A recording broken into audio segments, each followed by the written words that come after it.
Welcome to the Live Full, Work Fun podcast. This is the show to encourage you to live your life to the fullest and do fun work that fuels your lifestyle. Hi, I'm your host, Gayla Scrivener. Every week, you'll be introduced to amazing guests, useful resources, and inspirational stories. You'll discover opportunities and perspectives to shape your version of living full and working fun. Hi there, and welcome to the show. If this is your first time here, thanks for joining me. I am so glad that you're checking out the show. And if you're returning, welcome back. It's always so great to have you here. Now, I've got a question for you. Are you already a part of the Live Full Work Fun community yet? If not, hop over to Facebook and join the Live Full Work Fun Facebook group and introduce yourself. Let's get the conversation started and support each other in fulfilling a full life and fun work. Well, today's guest to Live Full and Work Fun podcast is someone who is a nature lover like me and left the corporate world in pursuit of creating a lifestyle where she could be geographically independent. Chelsea Brinkley believes that you can do great work from anywhere and that your life doesn't have to revolve around an office building. This idea has made her a coach to remote workers and a hired gun for entrepreneurs who want to create a more efficient business by creating their systems and processes, or bring on a remote team member to delegate some work to. Before having her own business, Chelsea worked for several years as an executive assistant to the chief digital officer of a successful multi-million-dollar company near Nashville, Tennessee. Nowadays, you'll find her traveling with her husband, son, and pup, looking for the next mountain to hike, and occasionally sipping an old-fashioned on the deck of her Colorado cabin. All the while, coaching, serving clients, and blogging about this life she gets to live after breaking free from the corporate world. Well, Chelsea, I am so glad that you're here with me on the Live Full, Work Fun podcast. I would like for you to share a fun fact about yourself that wasn't in your bio. Yeah, well, thank you so much for having me. I love your podcast and honored to be a guest. So a fun fact about myself that wasn't in my bio, let's see. So this always seems to come as a shock to people. I don't want to know, but I played competitive softball growing up. So I played for 11 or 12 years competitively. And with that, I have broken my knee. I've broken my arm, and I had to have stitches to my face, down one of my eyebrows. I have some stitches from a line drive hitting me in the face. So Wow. I don't know if that's a fun fact or just a little, I don't know if that's fun or just a fact. Well, thank you for sharing. That is always great to hear a little bit something different. A little bit about you, Chelsea, is that you left the corporate world in lieu of a work from anywhere lifestyle. Can you tell us a little bit about that? What was your life like before you left corporate? Gosh, before I left corporate, really I kind of describe it as it was like a hamster wheel. And we were just kind of running, the rat race, my husband and and I just felt like we were constantly running around nonstop, if that makes sense. I would go to work, I would leave at 5 or 6, come home, and then I would go to the gym after, then come home, make dinner. And, just at the end of the day, it was so exhausting. We were just constantly running around. And I specifically remember sitting in my cubicle outside of my boss's office. And I was looking out his window and just thinking, I really want to go for a walk. I really want to be outside more. That's my dream, is I love being outside. I love, being in nature and all of that. And I just was thinking, I really want to go for a walk. I want to be outside more, but no, I have to stay here at my desk and, he needs me here. And so I'll get to walk after work, or something along those lines. And I just was thinking, and I think that that was like my breaking point of I can't live the rest of my life like that. And I have to make a change. I've got to make a change in our lives so that that's not the case, so that I'm not forever staring out my boss's window in his office wanting to be able to spend more time outside, just didn't feel like that was living to me. That was my breaking point of, nope, we've got to make some changes in our life. So how long were you in the corporate world? Gosh, in reality, it wasn't that long. However, it felt like forever. So let's see, about 8 years. Yeah, that's a good clip of time there. You had the tipping point is like there's life has to be better. Get off the hamster wheel and get into nature and create a lifestyle that's more you. What was your big idea of leaving?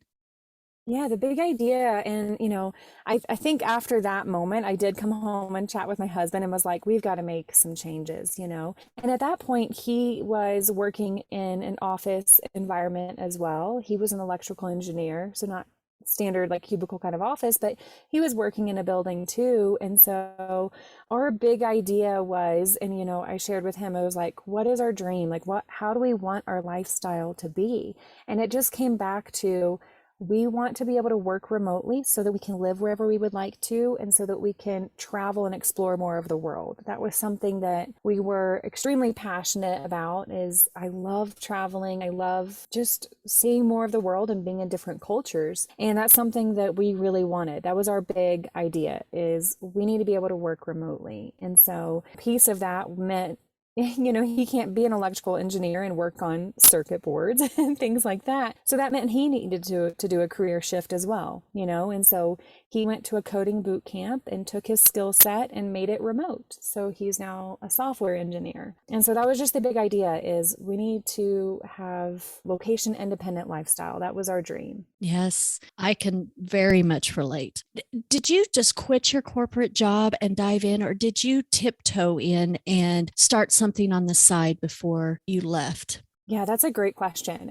So I am naturally a security seeker. And so I definitely didn't just say, all right, I'm quitting, 2 weeks notice. I'm just jumping in and doing this. So I definitely tiptoed into it. And I, on the side of my full-time job, I, was thinking, well, first and foremost, I asked my company, like, if it was possible to do my job remotely. And when I say it was possible, I knew that it was possible, but more of like, would they allow it, right? Because I was the executive assistant to the chief digital officer of the company at the time. And so I knew that I could, in reality, do my entire role remotely because I did test it out a little bit. I would go to the local coffee shop nearby the office just to kind of, test the waters and see if it could work. But that's not something the company wanted to do. And they like, what I like to say is butts in seats. And so they prefer that over anyone working remotely, which is completely fine. It's their company, right?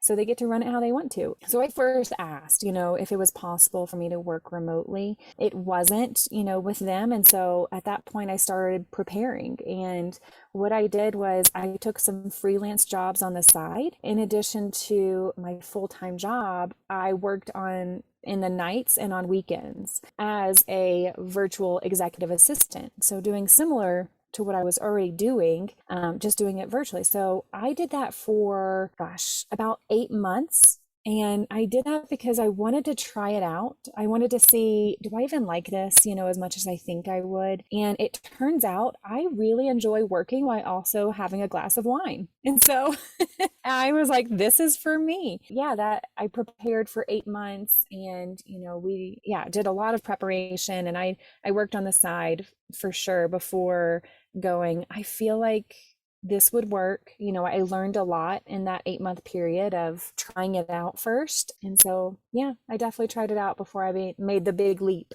That's awesome. And your husband made a career shift so that he could create work that could be done from anywhere, and so that you guys could travel and be location independent. That's exactly what my husband Robert and I sought after. We had the picture of our lifestyle, and then we thought, what kind of work can we create and earn the living that we need to fulfill that lifestyle? Absolutely. And gosh, I mean, that's just, I love that you share that because looking back, I'm like, you know what? I should have thought about the lifestyle that I want to live and design my career, my work, around that rather than just like following status quo and going, okay, next thing is I need to get a corporate job. Next thing.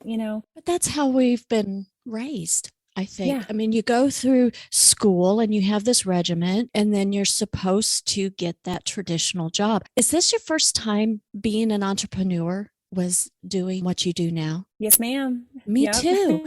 And it's like, I don't know what I'm doing.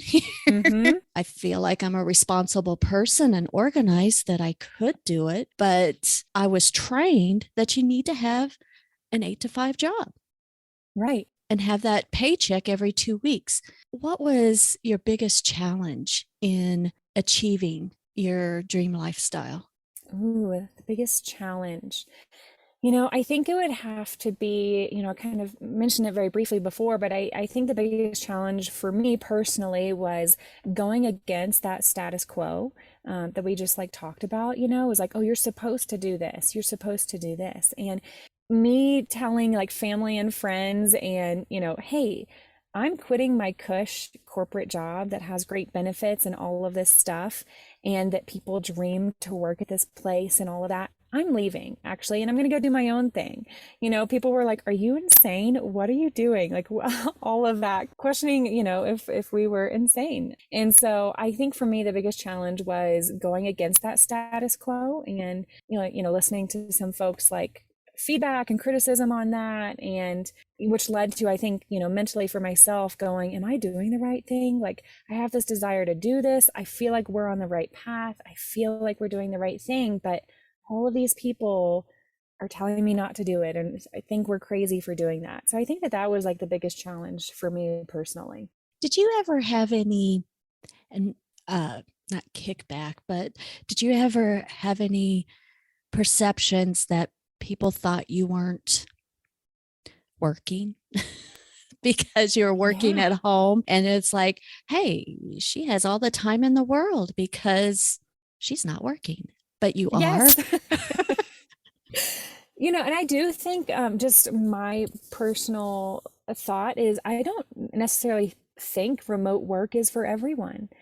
Some folks do need that more regimented, maybe office environment, and they like love being around other people like that. And so that's awesome too. This is just my path. And I definitely like have received like, kind of, I don't know, kickback, whatever we want to call it for that. And so, I mean, I just am such a self-motivated person, like to an annoying degree, to be honest. And so for me working, I'm like, no, I have this whole schedule and I'm working nonstop at home, probably more than I even was in the office, right? But I definitely, if we're traveling or anything, someone's like, well, that's great, good for you. Like, are you really working? That, so yeah, we get that for sure. Yeah. Kind of explain or give us a picture of what you do now. You stepped away from corporate world to be an executive virtual assistant to some of your clients, but has that evolved? Oh gosh, yes. It is completely evolved. So what I do now is I help entrepreneurs and freelancers gain freedom and flexibility in their own work, with the goal for them to be able to create the life that they desire on their own terms. So for entrepreneurs, I have a virtual executive assistant and online business manager OBM matching program service that my team and I provide. So we do that, match entrepreneurs and small business owners with highly skilled EAs and OBMs. So yeah, that's a kind of like, I started as an EA, and so I'm able to kind of speak to what I know that the entrepreneur is looking for. And then, obviously having been an EA, what that candidate and what that person is looking for as well.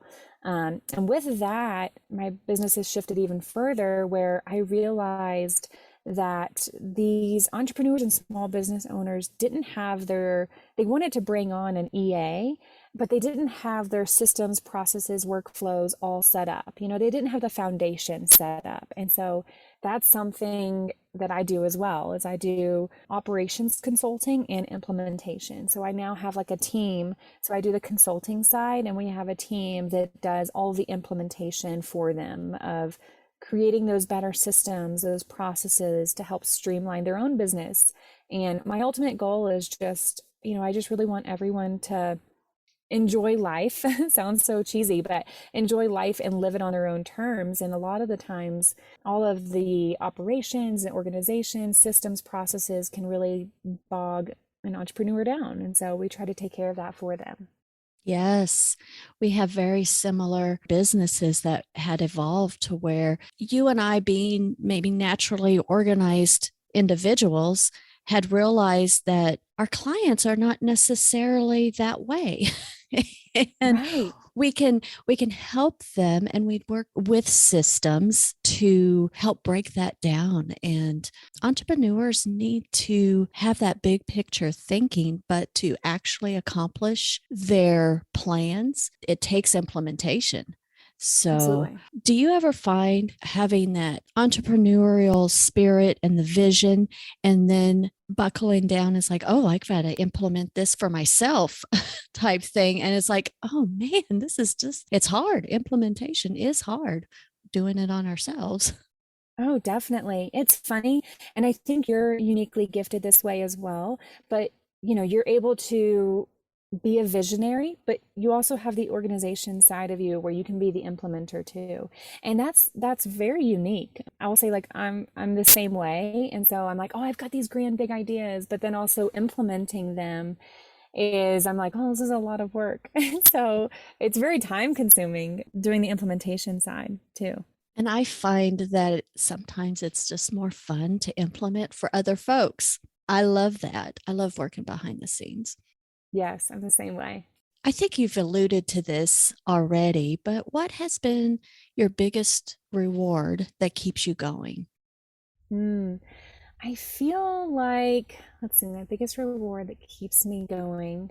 I will say, like, first, like my son, he's one right now. So for me, that's a huge reward, with our flexible lifestyle and location independent lifestyle, being able to see him during the day and be present and be around is just a huge reward for me. Otherwise, I know that so many people, have to drop their kiddos off to daycare, and then they go to their job, and then they're gone all day, and they just don't get as much, time with their kiddos. And everyone's situation's different, and they're doing, what they have to do. I know that you probably experienced something along those lines, when you were in corporate life as well. And so I'm just extremely grateful for the ability to see my son like a lot of the time, like during the day. Well, how do you juggle it? He's Oh, one. I yes. don't I don't know how you juggle it. I mean, Oh, definitely not on our own. And I don't want to like make it seem like, oh, we do all of this on our own, because that is not true at all. We have a nanny who is incredible. And so she comes over from 8:30 to 1:30 Monday through Thursday. And so she helps us out there.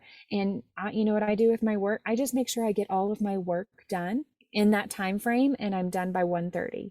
1:30 to 2, is I'm done by then, so I can be like fully present and be with my son Porter. So that's what we do. And then Fridays I'm off. I'm full, I don't work. I'm in full mom mode and taking care of him, and it's utterly exhausting, but also wonderful. So yeah, so that's how we do it. It definitely is a team effort with me, my husband, and our nanny, trying to balance both of us working, and then, also raising him. But even the small thing of like, oh, we're having lunch. Okay, we'll come upstairs, and we get to see him, during that time as well. So just, little moments between there, or if I hear him laugh, I run upstairs and see what he's doing and that sort of stuff. So our nanny is a huge blessing.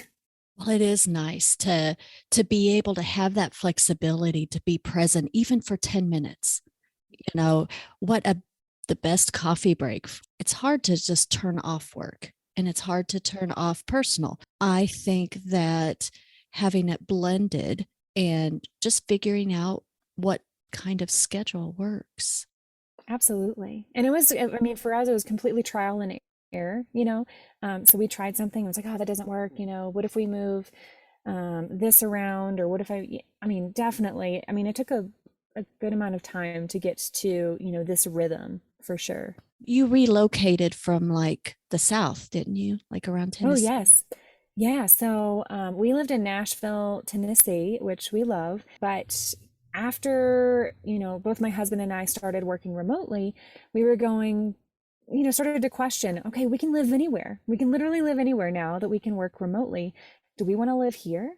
And we came, obviously came to the conclusion that we didn't. Not that there's anything wrong with Nashville. We love Nashville. We miss the food and our friends and family for sure. But, we had the choice of we can live anywhere. Where do we want to go? And so I'm, a little bit nerdy, super nerdy, I'll say that. And so I made a spreadsheet, of like different characteristics we were looking for in a location.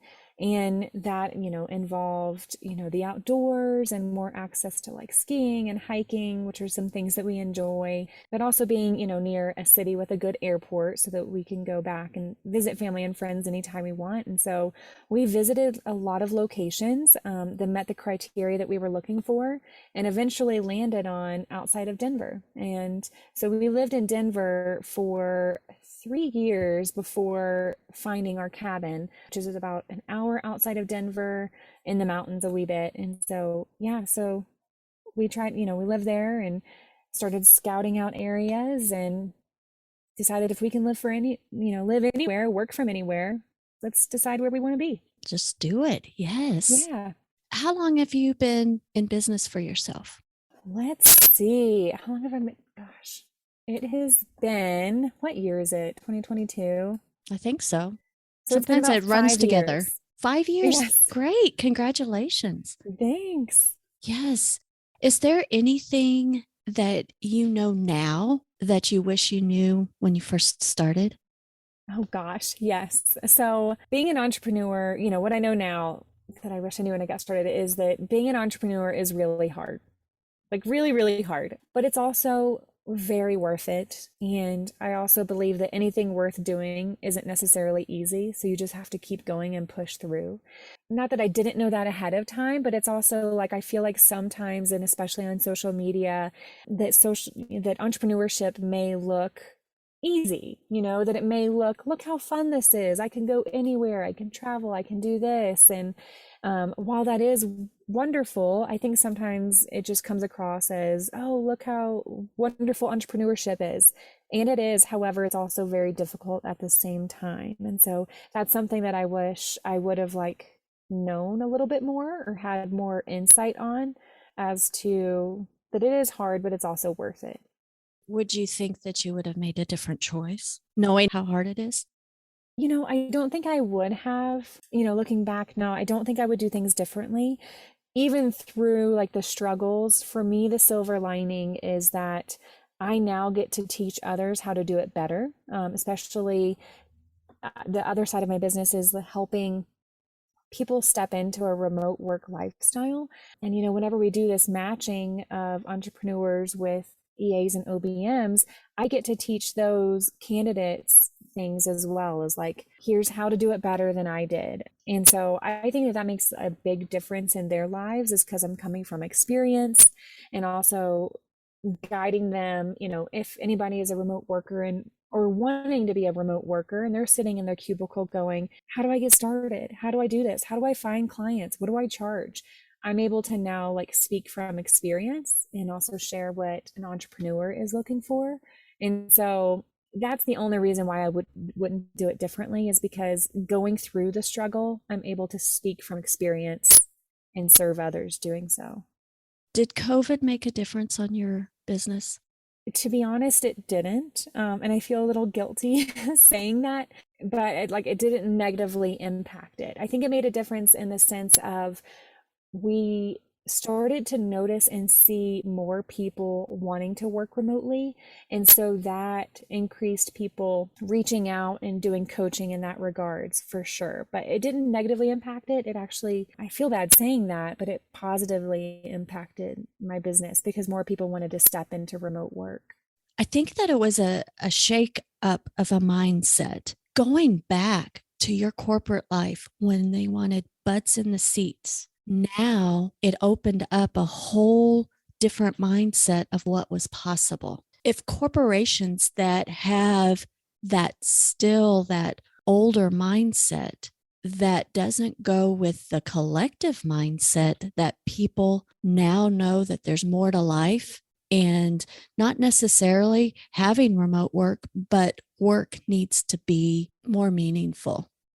Absolutely. It just Should changed people's mindsets on what was possible, exactly like you said.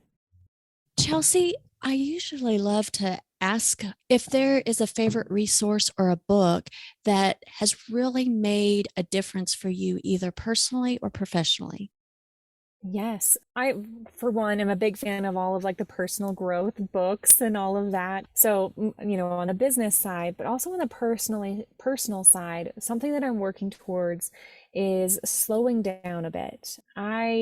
Even though, we do have this, freedom and flexibility in our lives, I just naturally kind of lean towards more of a workaholic. And I'm like, oh, I forgot this idea. Let's do this. Let's do this. And so I'm trying to get better about that. And something I'm working towards is chasing slow and slowing down, living very intentionally and more focused. And so there have been a couple books that have really helped me with that. One is called Chasing Slow. The author is Erin, Erin, and I can't remember her last name, but I know it starts with an L.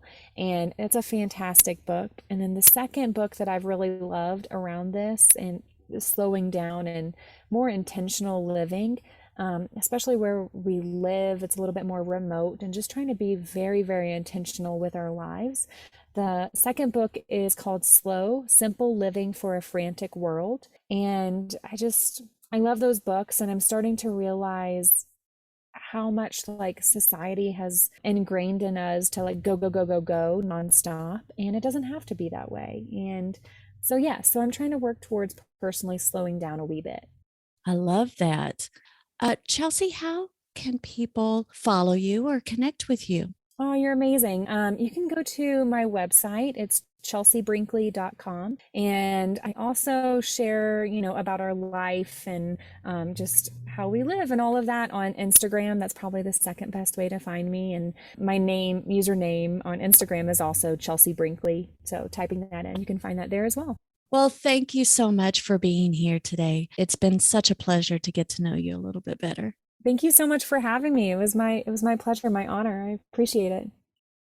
Well, thanks for being here with me today.